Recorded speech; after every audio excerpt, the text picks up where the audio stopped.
ভাই অঙ্কুশের যে মির্জা সিনেমাটা বার হয়েছে ওটা দেখেছিস? অ্যাকচুয়ালি আমি বাংলা সিনেমা খুব একটা দেখি না। আমি বেশি হলিউডটাকে প্রেফার করি। আমি সব হলিউডের সিনেমা দেখি। ও, তুই হলিউড দেখিস মানে ইনসেপশন সিনেমাটা দেখেছিস তো তুই?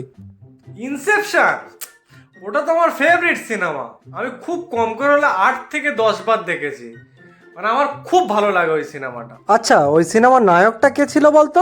ওই তো মিঠুন চক্রবর্তী। হ্যাঁ, লিওনার্দো ডিক্যাপ্রিও। ও মিঠুন না? আচ্ছা, তুই হলিউডের জোকার সিনেমাটা দেখেছিস? খুব ইমোশনাল সিনেমা। ও জোকার, মানে জোকার সিনেমাটা উফ, মারাত্মক সিনেমা। মানে আমার মন ছুঁয়ে চলে গিয়েছে। খুব দারুণ না? মানে বিরাট লেগেছে আমার। আমি সিনেমা হলে দেখেছিলাম। আচ্ছা, জোকার সিনেমার নায়কটা কে ছিল বলতো? জোকারের নায়ক ও তো রজতাভ। ফ্রেশ, ওটা জ্যাকুইন ফনিক্স ছিল। ও রজতাভ নয়? তাহলে তুই হলিউড কোন সিনেমাটা দেখেছিস বলতো? আরে ওই সিনেমাটা রে, যে দুটো নায়ক থাকে, দুজনের মধ্যে একজন চোর থাকে, দুজন বাইকে করে ঘোরে। চোরটার ইচ্ছা থাকে যে নায়কের বাইকটা চুরি করে পালাবে।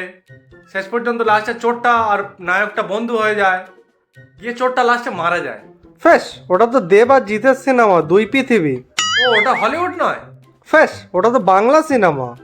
আমি তো ইংলিশে দেখেছি ওটা। আচ্ছা, তুই যে কোনো দুটো হলিউডের সিনেমার নাম বলতো। ওই তো টাইটানিক। আর একটা নাম? আর একটা টাইটানিক 2।